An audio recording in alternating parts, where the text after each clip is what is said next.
Hey, really quick, you should check out our sponsor, the Janus smartwatch designed by Kronos Blade. I love mine. You can download any Android app, make phone calls, watch videos, track your heart rate. It has GPS. It has a dual camera for pictures, videos, and video calls, and one of the biggest screens out there, 1.6 inches.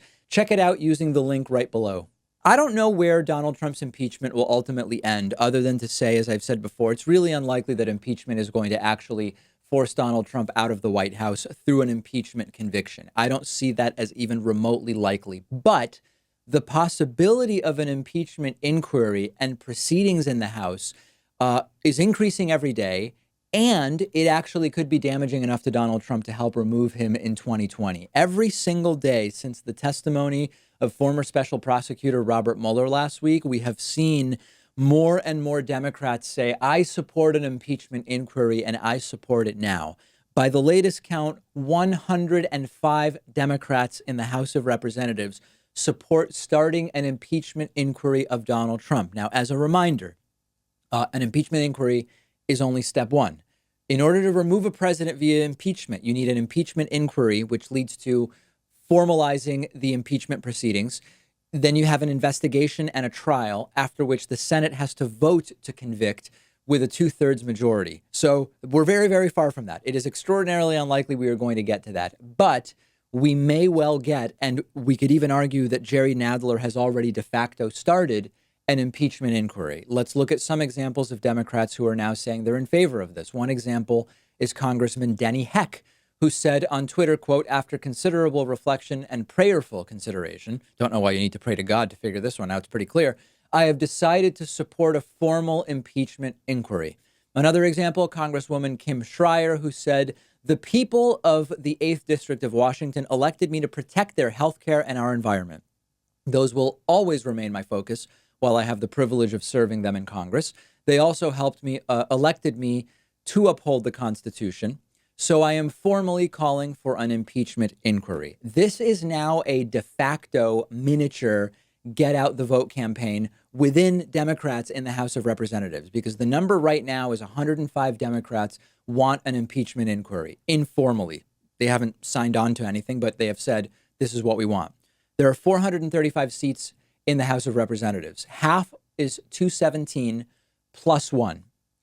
There are 235 Democrats. Republicans are not needed in order to start an impeachment inquiry. That is important to remember.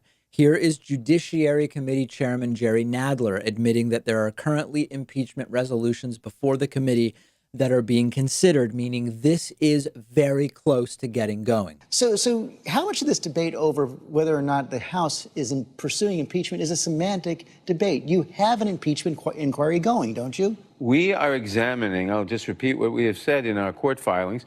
We have impeachment resolutions before the committee. We are conducting investigations to determine whether we should report those impeachment resolutions to the House, or whether we should draft our own and report them to the House.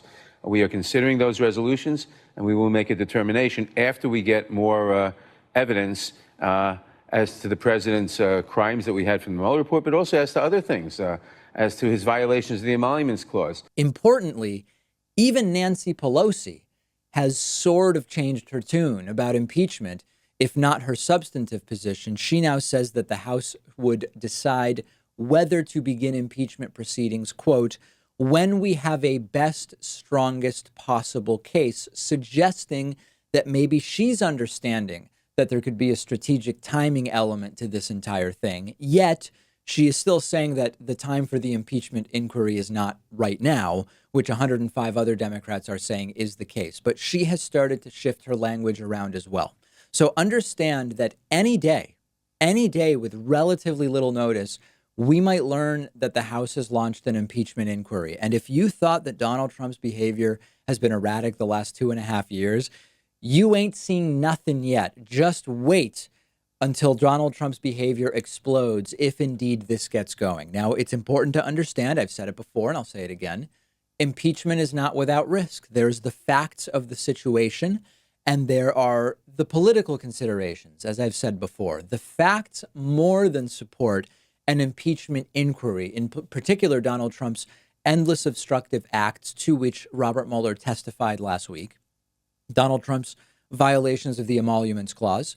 I would even argue that Donald Trump's actions in Yemen may be impeachable. I did a segment about this about a month or 6 weeks ago, and it is not receiving nearly the attention as a sort of fodder for impeachment that it probably should. Now, given that there is not a path to an impeachment conviction with the current Republican Senate, there are ways in which a failed impeachment attempt could hurt Democrats and embolden Trump. That's a real thing. It's important to understand that. The ideal scenario is that the impeachment inquiry itself is what exposes Donald Trump's wrongdoing, and it takes over the news cycle. Trump is meanwhile trying to run for re-election, and yet media, because of the impeachment inquiry, is focused on what comes out of that. That's the ideal scenario. And in the end, you hope that the publicity around what Donald Trump has done and the content of the Mueller report and the what would be just a treasure trove of horrible realities that would be exposed by the impeachment inquiry would get people not to vote for Trump in 2020. In the end, when you really think it through, it sort of should be an apolitical decision for our elected officials to make. What I mean by that is, I understand Democrats thinking through the strategy of an impeachment inquiry and the timing of an impeachment inquiry, but Congress is supposed to keep the executive branch in check. The best argument I've heard for why the impeachment inquiry must start, and it must start now, is simply that it's the job of Congress, period. The political calculation, I understand, it's important. I'm okay with Democrats timing the impeachment inquiry to do maximum damage to Trump for electoral purposes.